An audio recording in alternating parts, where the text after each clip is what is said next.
우리가 읽은 말씀은 오늘 마태복음 17장에서 20장까지 말씀이 되었습니다. 마태복음 17장에서 20장까지 읽을 말씀은 20장 17절에서 28절까지 말씀을 보도록 합니다.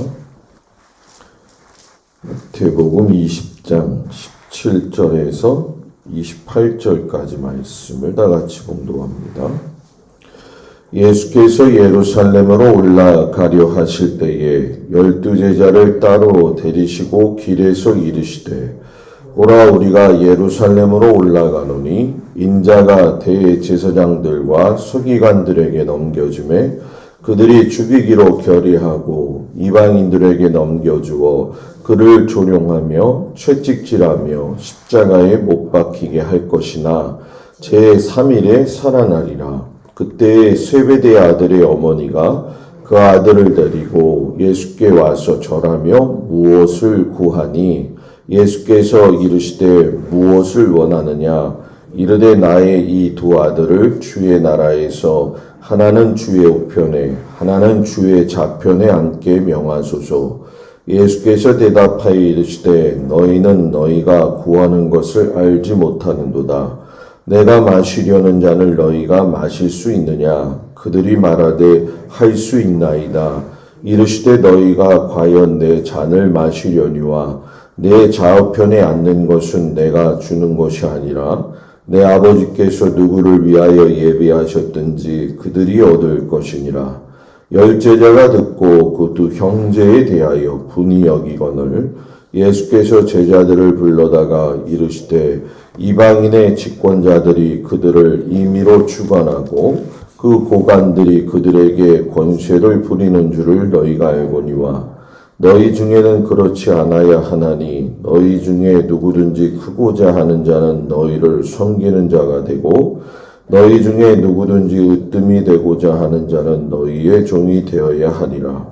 인자가 온 것은 섬김을 받으려 함이 아니라 도리어 섬기려 하고 자기 목숨을 많은 사람의 대속물로 주려 함이니라. 아멘. 오늘도 주님 앞에 온 성도들을 축복합니다. 여러 가지 많은 사건들의 이야기가 있습니다. 그런데 이 사건의 끝은 결국 예수님이 십자가에 못 박히시는 것과 연결이 되어져 있죠.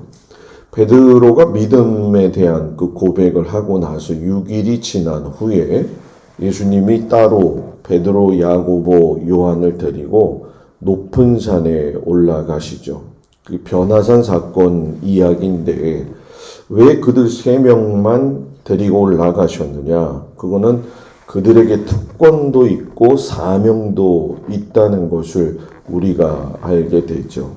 후에 베드로는 12제자 중에 이제 대표 제자가 되어지게 되고 야고보는 12제자 중에 최초의 순교자가 되어지고 요한은 마지막까지 살아남아서 복음의 2세대인 이방 세대를 준비할 수 있는 일을 마지막까지 하게 되어지면서 세상 끝날에 대한 요한계시록의 말씀을 남기게 되어지죠. 이 3명을 데리고 다니신 사건의 현장은 여러 군데가 있습니다. 회당장 야이로 집에서 죽은 소녀를 살리실 때에도 데려가셨고, 그럼 왜 그 소녀한테 사는 현장을 보여줬느냐? 그것은 후에 부활이라고 하는 것이 무엇이고 그 부활에 대한 소망을 어떻게 가져야 되느냐? 이것을 가르쳐 주시기 위함이죠. 그리고 변화산에서의 예수님의 오늘 변모는 결국 예수님의 영광을 보여주시기 위해서 데리고 가신 것이고, 겟세마네 동산에 기도하실 때도 이 3명을 데리고 가셔서 끝까지 십자가를 선택하시고 마지막까지 하나님의 뜻을 따라서 순종하시는 그 예수님의 모습을 보여주시기 위함이었죠. 그래서 베드로의 장모를 고칠 때도 그렇고 감난산 성전 앞에 놓여서 울고 있을 때에도 예수님은 3명의 제자를 따로 데리고 올라가셨어요. 그때 이제 오늘은 변화산에 데리고 올라가신 이야기가 주된 내용인데 예수님 앞에 이제 모세와 엘리야가 등장을 하게 되죠. 모세는 율법의 대명사가 되어지고 엘리야는 선지자의 대명사가 되어지죠. 그러니까 예수님이 율법의 대명사, 선지자의 대명사인 모세와 엘리야와 함께 대화를 나누시면서 내가 바로 율법과 선지자를 완전하게 하는 자이다. 이런 말씀을 하시게 되죠. 그래서 마태복음 5장 17절에 보면 내가 율법이나 선지자를 폐하러 온 줄로 생각하지 말라. 폐하러 온 것은 아니요 완전하게 함이라 함이라라고 이야기를 하죠. 그때 이제 베드로가 이 상황에 너무 취한 나머지 초막을 좀 짓겠습니다라고 얘기했더니 직접 하나님이 그 3명의 제자들에게 말씀을 하시는 거죠. 그 말씀을 하시는 걸 보게 되면은 이는 내 사랑하는 아들이요 내 기뻐하는 자니 너희는 그의 말을 들으라. 27장 5절에 이 말씀은 신약시대의 하나님께서 예수님을 제외한 나머지 사람들에게 처음 언급하신 이야기죠. 구약에서 보면 성막이 임재할 때도 그랬고 또 솔로몬 성전 봉헌 때도 그랬고 하나님이 직접 말씀하신 때가 있었지만 이렇게 신약 시대에 들어와 가지고서는 직접적으로 너희는 그의 말을 들어라 하는 이야기를 우리가 세례 요한과의 관계 속에서 세례를 받으실 때만큼 제외하고는 이 일이 좀 신기하고 놀라운 거죠. 그래서 제자 이 3명이 두려워서 땅에 엎드리게 되어지는데 예수님이 9절의 말씀을 보니까는 내려올 때에 인자가 죽은 자 가운데서 살아나기 전에는 본 것을 아무에게도 말하지 말아라. 그러니까 지금의 변화산 사건 이야기를 누구에게도 하지 말아라. 그리고 이 사건은 후에 예수님이 요한계시록을 적는 요한에게 나타나셨을 때에 아주 생생하게 기록되어지는 근간이 되어지는 그런 말씀이 되어지죠. 그러니까 결국 예수님은 그 말씀의 완성을 계속적으로 지금도 보면 이루어져 가고 있는 거죠. 그러니까 우리의 삶도 마찬가지예요. 하나님의 말씀 안에서 이루어져 가고 있는 삶이라고 하는 걸 우리가 꼭 깊이 깨달아야 될 줄 믿습니다. 이런 상황 속에서 이 완성되어지는데 우리들은 여전히 그 제자들의 모습을 가지고 있을 때가 있어요. 왜냐하면 변화산 사건 이후에 예수님께서 내려오고 나서 제자들이 제일 먼저 물은 내용이 뭐냐면 그 18장 1절의 말씀이죠. 제자들이 예수께 나와 이르되 천국에서 누가 큽니까? 이미 2번에 걸쳐서 순환 예고를 했는데도 제자들의 관심은 천국에서 누가 크냐? 정치적인 메시아로서 우리가 그의 수하에 있다고 한다면 우리는 어떤 혜택을 누릴 것이냐?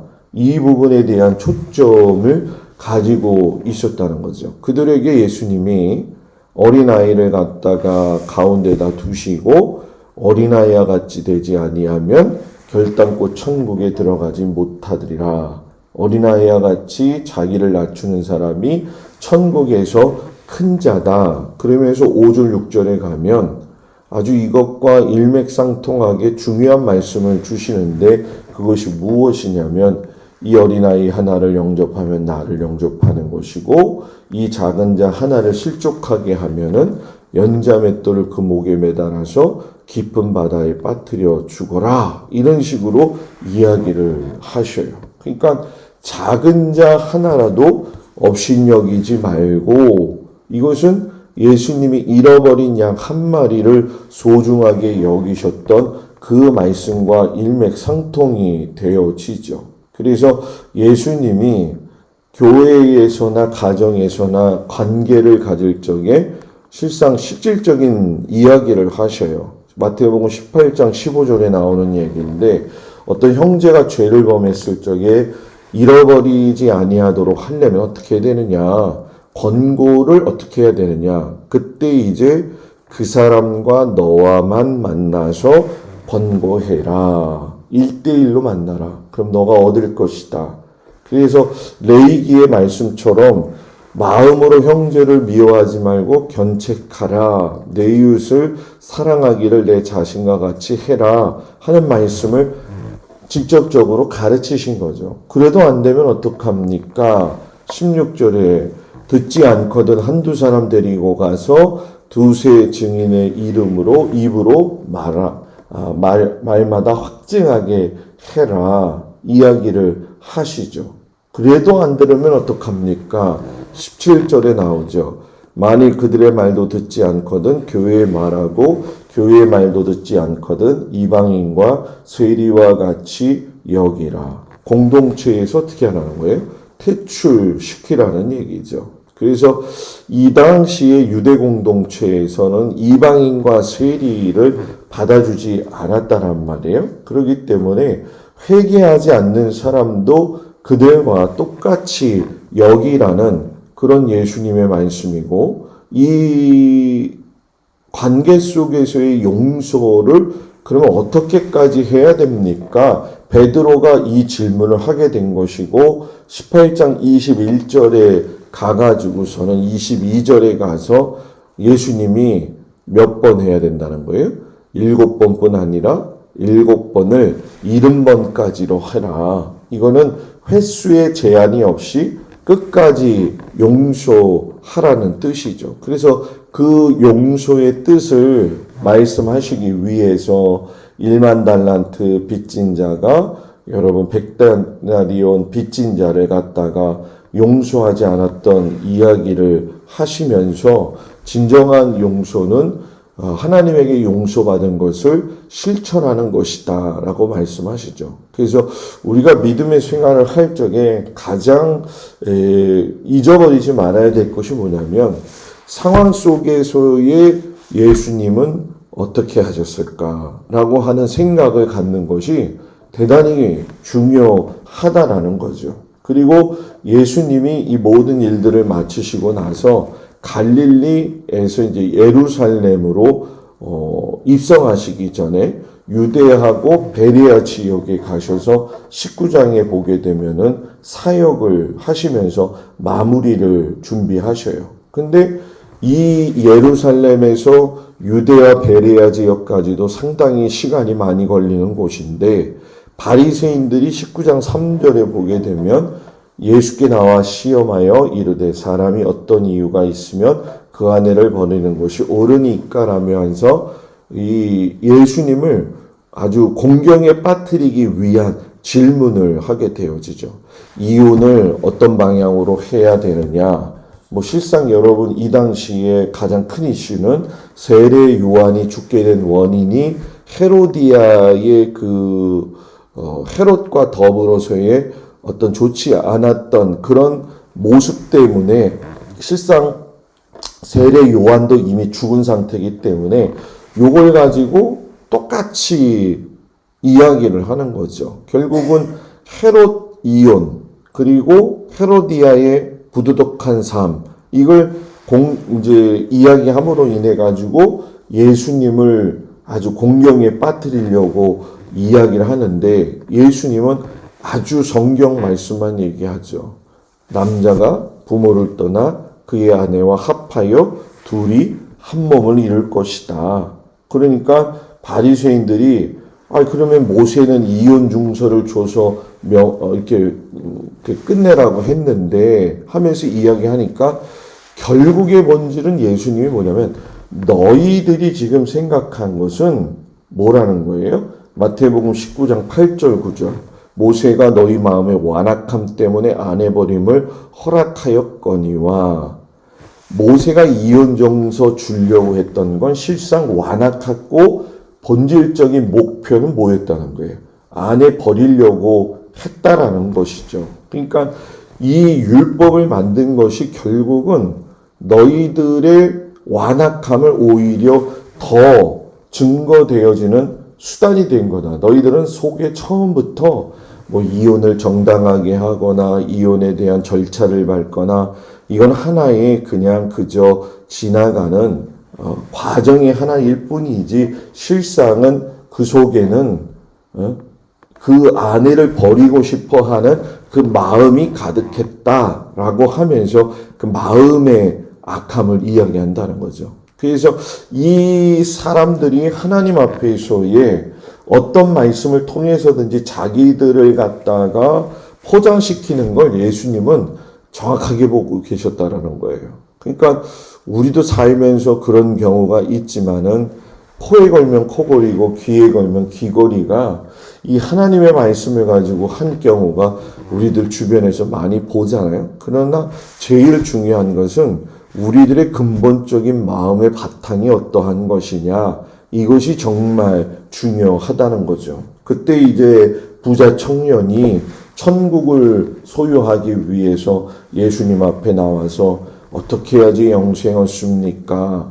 너무나도 잘 아는 말씀이죠. 그때 예수님이 여러 가지 이야기를 하시죠. 율법에 이러이러한 것들을 지켜라. 그랬더니 19장 20절에 보니까 청년이 내가 지켰사온데 모든 것을 아직도 무엇이 부족합니까? 그때 예수님이 이제 정곡을 찌르는 말씀을 하시죠. 너 있는 거 다 팔아가지고 가난한 자들에게 줘라.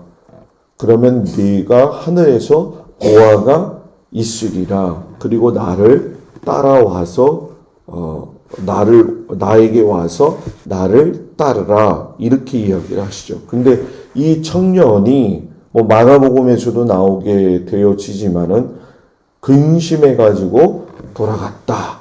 그런데 이 마가복음에서 하나 더 추가되어지고 있는 것 중에 하나는 뭐냐 하면은 예수님이 그를 보시고 사랑하사 이르시되 이렇게 얘기하셔요. 그러니까 사랑하셨기 때문에 보셔서 진실하게 살 수 있는 방법을 제시하신 거죠. 그것은 바로 나의 제자가 되어진다라는 거죠. 한 사람이 두 주인을 섬기지 못하는 것처럼 너가 재물을 섬길 거냐, 하나님을 섬길 거냐, 이걸 결정해야 되는데 예수님은 너무 사랑하셔서 이 제자가 얻을 수 있는 이 하늘의 보화에 대해서 설명을 하시죠. 밭에 감추인 보화가 있는데 그걸 갖다가 사람이 발견하면 어떻게 하겠냐. 자기 거 다 팔아가지고 그 밭을 사지 않겠느냐 하시면서 아주 이 천국에 대한 보화를 말씀하셨죠. 그러니까 베드로가 여기서 뚱딴지 같은 질문을 하는 거예요. 우리는 모든 것 다 버리고 주님 따랐는데 우리는 뭘 얻을 수 있습니까? 19장 27절에 나와 있잖아요. 그러니까 바라보는 관점과 말씀하시는 관점이 너무 다르다는 거죠. 그러니까 예수님이 뭐라고 이야기하시냐면은 28절, 30절에서 19장에 세상이 새롭게 되어 인자가 자기의 영광을 보좌에 앉을 때에 나를 따르는 너희도 12보좌에 앉아 요한계시록에 나와 있는 거죠.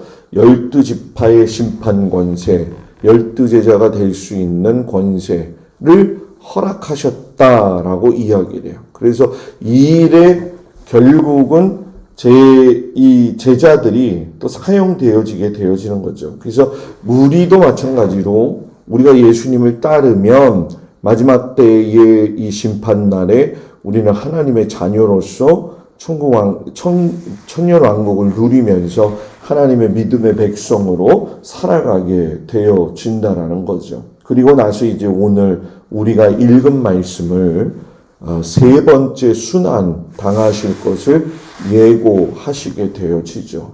아주 구체적으로 말씀을 하셔요. 그래서 이 구체적인 순환의 마지막 자리에 얘기를 하는데 역시 여전히 제자들은 말다툼하고 있는 거예요. 무슨 다툼 때문에?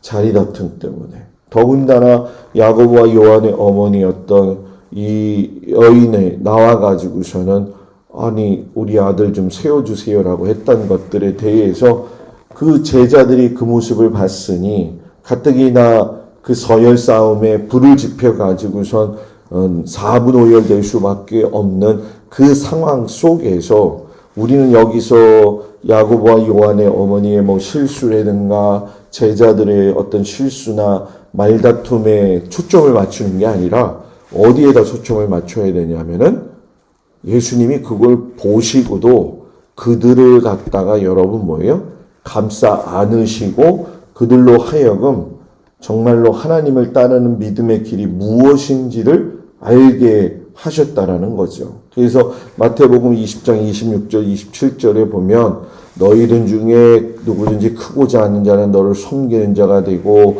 누구든지 으뜸이 되고자 하는 자는 너희 종이 되어야 하리라. 그러면서 나 자신도 섬김받으러 온 것이 아니라 섬기러 왔고 목숨을 많은 사람의 대속물로 주려 왔다. 이렇게 말씀을 하고 계시죠. 자, 얼마나 연약한 제자들의 모습이고 또 우리들의 한 단편의 모습이 아니겠는가. 우리가 이 제자들이 아웅다웅하는 모습을 보면서 쟤들은 왜 저래? 이렇게 얘기할 것이 아니라 우리들의 마음속에도 이 제자들처럼 부족하고 나약한 모습이 있지만 예수님은 우리 모두를 다 데리고 가셨다라는 거죠. 그리고 이들 제자들이 결국은 나중에 베드로와 야고보와 요한이 성전 미문에 앉은 맹인을 일어나 걷게 하실 때에도 보게 되면 그 앉은 맹인에게 뭐라고 이야기하냐면은 세 명이 똑같이 우리를 보라. 개개인별로 자기들의 인생을 인정받고 거기서 어떤 높은 위치에 있기를 원했던 그들이 우리를 보라로 바뀝니다. 이것은 그들의 생각이 예수 그리스도의 부활 이후에 개개인별 고집스럽고 자기의 유익만을 따지던 그들이 이제는 여러분 뭐예요? 우리라고 하는 하나님의 자녀로서의 삶에 초점을 맞추었다라는 거죠. 그러니까 우리의 신앙도 마찬가지라고 해요. 마찬가지라고 생각해요. 그래서 항상 낮은 모습에서 더 우리의 신앙은 깊어만 가야 된다는 거죠. 예수님이 우리의 삶을 그렇게 인도해 주셨다는 걸 다시 한번 깊이 새겨보면서 우리의 가진 것, 우리의 높음, 모든 것들을 좀 내려놓고 하나님의 말씀 안에서 주님을 따라갈 수 있는 우리 모두가 되어지기를 주의 이름으로 축복을 드립니다. 기도하겠습니다. 하나님 아버지, 세상의 모든 것들은 하나님의 말씀과 그 뜻을 잘 이해하지 못해서 고집과 자기의 방법으로 살아갈 때가 얼마나 많은지 모릅니다. 제자들이 그랬습니다. 우리들의 삶도 그러할 때가 많습니다. 하나님, 모든 것을 주님 앞에 내어 맡기고 내려놓고 주님을 의지하며 갈 수 있는 그 은혜를 우리 가운데 허락하여 주시옵소서. 오늘도 아버지 하나님, 모든 성도들의 삶을 주님 붙들어 주시고 그 어려운 상황 속에서도 애쓰고 수고하며 주님 따라가는 모든 성도들에게 큰 은혜를 베푸사 모든 가정과 일터와 자녀들과 귀한 아버지 우리 사랑하는 자녀들을 하나님께서 도우시고 인도하여 주옵소서. 주님 눈동자와 같이 지켜주시길 축복하면서 예수님의 이름으로 기도드렸습니다. 아멘. 하늘에 계신 우리 아버지여, 이름이 거룩히 여김을 받으시오며 나라의 마옵시며 뜻이 하늘에서 이루어진 것 같이 땅에서도 이루어지이다.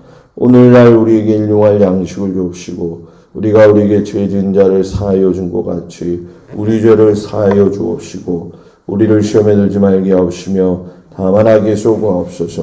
나라와 권세와 영광이 아버지께 영원히 있사옵나이다. 아멘.